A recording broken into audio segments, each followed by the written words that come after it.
Hey guys, welcome to electric growth. तो friends, आज की वीडियो में हम लोग यहाँ पे डीसी मशीन जो हम लोग यहाँ पे एमसीक्यू क्वेश्चन पढ़ रहे हैं उसका यहाँ पे नेक्स्ट पार्ट डिस्कस करेंगे। और इस वीडियो में टोटल नंबर ऑफ क्वेश्चन होंगे 10। ओके फ्रेंड्स, तो चलिए शुरू करते हैं आज की video. Which of the following winding is connected in series with armature winding of a DC machine? Auxiliary winding, compensating winding, both compensating winding and commutating pole winding, या फिर कम्यूटेटिंग पोल वाइंडिंग। तो देखो, यहाँ पे जो auxiliary winding होती है वो सिंगल फेज इंडक्शन मोटर में होती है। वहाँ पे दो वाइंडिंग होती हैं सिंगल फेज इंडक्शन मोटर में, यानी सिंगल फेज इंडक्शन मोटर में दो वाइंडिंग होती हैं। एक होती है ऑक्सिलरी वाइंडिंग या फिर उसको बोलते हैं, और एक ऑक्सिलरी वाइंडिंग या फिर स्टार्टिंग वाइंडिंग, और या फिर एक दूसरी होती है मेन वाइंडिंग या फिर रनिंग वाइंडिंग। ओके, तो ऑक्सिलरी वाइंडिंग डीसी मशीन का पार्ट नहीं है। उसके बाद कंपनसेटिंग वाइंडिंग, तो जो कंपनसेटिंग यानी जो कंपनसेटिंग वाइंडिंग होती है वो पोल शू में लगाई जाती है। ओके, पोल शू में आर्मेचर के सीरीज में लगाई जाती है, और इसमें जो बहने वाली करंट होती है वो आर्मेचर के अपोजिट डायरेक्शन में फ्लो होती है to reduce the armature reaction. Okay, और तीसरा जो है कम्यूटेटिंग पोल वाइंडिंग। तो कम्यूटेटिंग पोल वाइंडिंग भी जो है वो सीरीज में ही लगाई जाती है। ओके, तो यहाँ पे जो इसका करेक्ट आंसर हो जाएगा वो होगा both compensating and commutating pole winding is the right answer for this particular question। तो यहाँ पे इसका करेक्ट आंसर क्या हो जाएगा? C will be the right answer. Next, the direction of rotation of a DC motor is reversed by. तो देखिए, DC motor का अगर डायरेक्शन रोटेशन हमें देखना है तो हमें सिर्फ टॉर्क से हमें इसका फॉर्मूला पता चलेगा, क्योंकि जो टॉर्क होता है वो डायरेक्टली प्रोपोर्शनल टू होता है फाई और इंटू आई ए। ठीक है, अगर देखो ये शंट मोटर है तो जो फ्लक्स होगा वो शंट फ्लक्स होगा, अगर सीरीज मोटर है तो जो फ्लक्स होगा वो सीरीज फ्लक्स होगा। तो और शंट मोटर के केस में जो शंट फ्लक्स होता है वो शंट करंट के प्रोपोर्शनल होता है, और सीरीज में जो होता है वो आर्मेचर करंट के प्रोपोर्शनल होता है। जो सीरीज मोटर में फ्लक्स होता है वो आर्मेचर करंट के प्रोपोर्शनल होता है। इसलिए जो सीरीज मोटर का जो टॉर्क का फार्मूला आता है वो डायरेक्टली प्रोपोर्शनल टू होता है आई ए स्क्वायर के। ओके, आर्मेचर करंट के स्क्वायर के प्रोपोर्शनल होता है।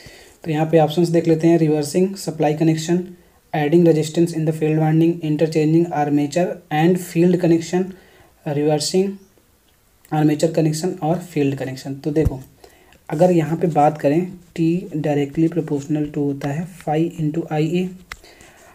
अगर सपोज दैट मैंने फ्लक्स को चेंज किया, यानी कि फील्ड वाइंडिंग के कनेक्शन को मैंने क्या कर दिया, उल्टा कर दिया। अगर मैंने फील्ड वाइंडिंग के कनेक्शन को उल्टा कर दिया तो फ्लक्स क्या होगा, minus phi.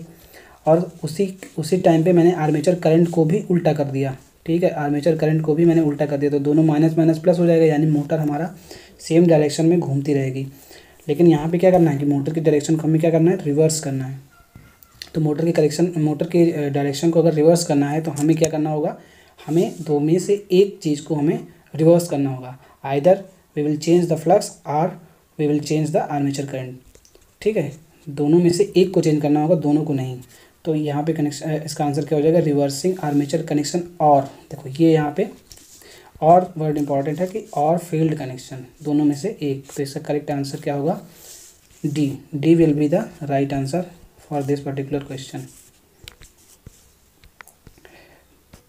If the field connection of a DC motor is changed, कह रहा है कि अगर field connection of DC shunt motor का चेंज हो जाएगा तो क्या होगा। देखो, अगर डीसी शंट मोटर का फील्ड कनेक्शन चेंज होगा तो क्या होगा, ऑप्शंस देख लेते हैं पहले। It will run in same direction by slowly, motor will not run, it will run in opposite direction, it will run in same direction.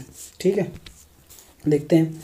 यहाँ पे देखो शंट मोटर है, तो शंट मोटर का पहले हम डायग्राम बना लेते हैं। देखिए यहाँ पे ये आर्मेचर रेजिस्टेंस, ये यहाँ पे मोटर का बैक ईएमएफ, और ये क्या है, शंट, यानी कि ये शंट वाइंडिंग हो गई। ठीक है, अब देखो यहाँ से क्या होता है, सप्लाई होती है और आउटपुट में हमें क्या मिलता है, आउटपुट में मैकेनिकल पावर मिलती है। ठीक है, अब देखो यहाँ पे कह रहा है कि इसकी हमें फील्ड कनेक्शन को हमने क्या कर दिया, रिवर्स कर दिया, यानी कि ये वाला जो टर्मिनल है वो यहाँ पे कनेक्ट हो जाएगा और ये वाला टर्मिनल यहाँ पे कनेक्ट हो जाएगा। अब फील्ड कनेक्शन जैसे रिवर्स हुआ तो शंट जो आई शंट है उसका डायरेक्शन अपोजिट हो जाएगा, तो फ्लक्स क्या हो जाएगा, यहाँ पे अपोजिट हो जाएगा। तो टॉर्क जो होता है डायरेक्टली प्रोपोर्शनल टू होता है फाई इंटू आई ए। आर्मेचर करंट को तो हम यहाँ पे टच नहीं कर रहा है, आर्मेचर करंट हमारी सेम फ्लो होगी। अब हमने फ्लक्स को क्या किया है, फ्लक्स को हमने रिवर्स कर दिया है। अब जैसे ही हम फ्लक्स को रिवर्स करेंगे क्या होगा, ये टॉर्क जो है वो नेगेटिव आ जाएगा, यानी कि टॉर्क सपोज दैट पहले क्लॉकवाइज था, अब टॉर्क क्या हो जाएगा, एंटी क्लॉकवाइज, यानी मोटर अब किस डायरेक्शन में मूव करने लगेगी, अपोजिट डायरेक्शन में पहले जैसे घूम रही थी। ठीक है, तो यहाँ पे क्या होगा, अगर केवल फील्ड कनेक्शन को चेंज करेंगे तो it will run in opposite direction. C will be the right answer.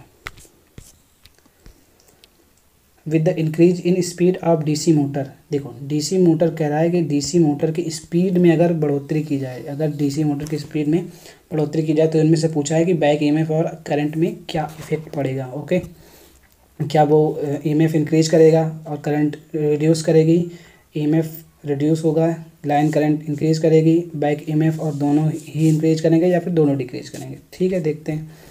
सबसे पहले हमें पता है कि एक relation E directly proportional to किसके होता है, K phi N. Okay, K phi N या फिर ओमेगा एन, जो भी लें हम।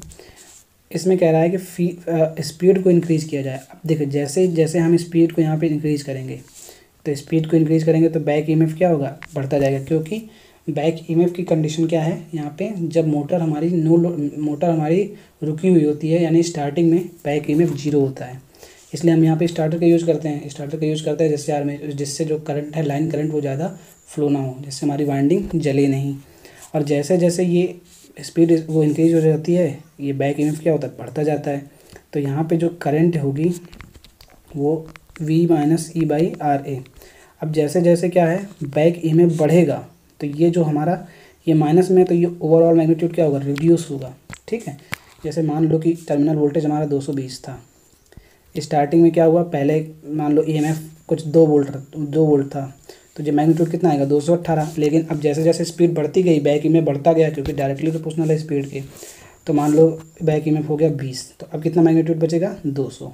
ओके, तो यहाँ से क्या होगा, बैक ईएमएफ इंक्रीज करेगा लेकिन लाइन करंट जो है वो रिड्यूस कर जाएगी। तो इसका ए करेक्ट आंसर होगा, A will be the right answer.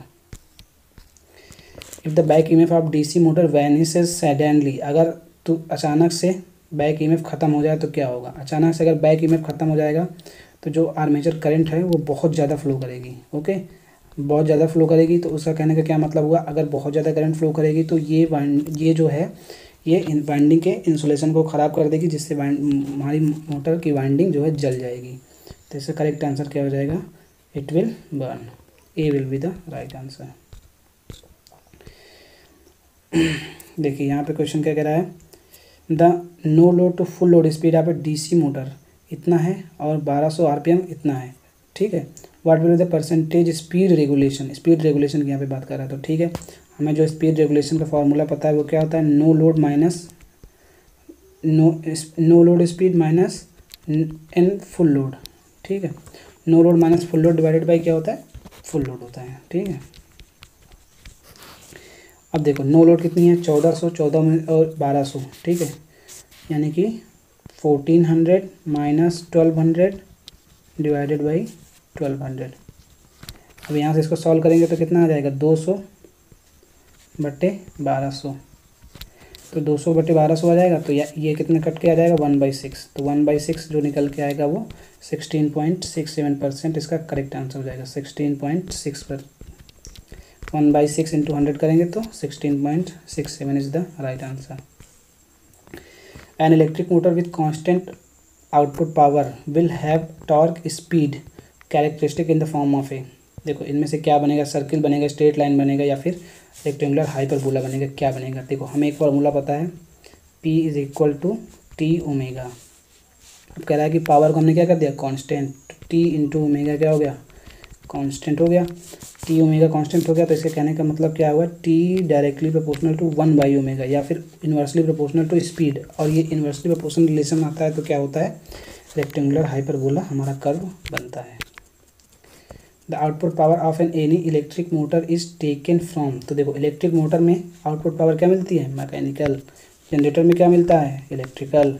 तो जो मैकेनिकल मिलेगा वो कहाँ से मिलेगा, सॉफ्ट से, और जो इलेक्ट्रिकल मिलेगा वो कहाँ से मिलेगा, हमारे मोटर के आउटपुट टर्मिनल से।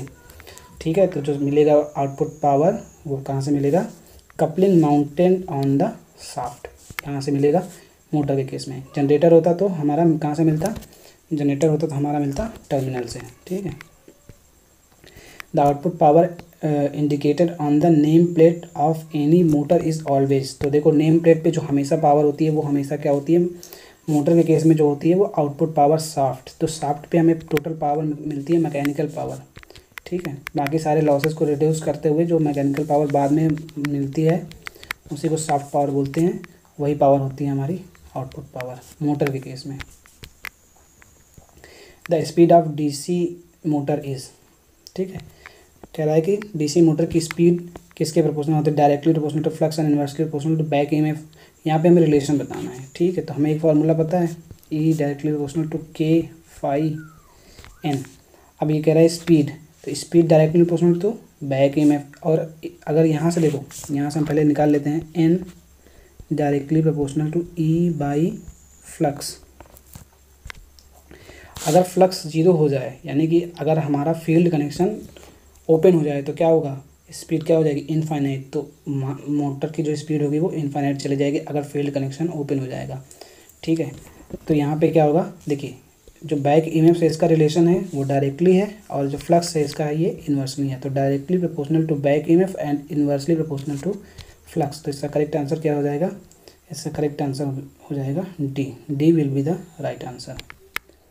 ओके फ्रेंड्स, तो ये थे टोटल 10 क्वेश्चंस। आई होप कि ये वीडियो आपको पसंद आया होगा। अगर पसंद आया तो अपने फ्रेंड्स के साथ शेयर कीजिए, कमेंट कीजिए, लाइक कीजिए और चैनल को सब्सक्राइब कर लीजिए। ओके, चैनल को सब्सक्राइब कर लीजिए जिससे आपको ऐसे ही ढेर सारे वीडियोज़ मिलते रहें। ओके फ्रेंड्स, वीडियो देखने के लिए धन्यवाद। Thank you.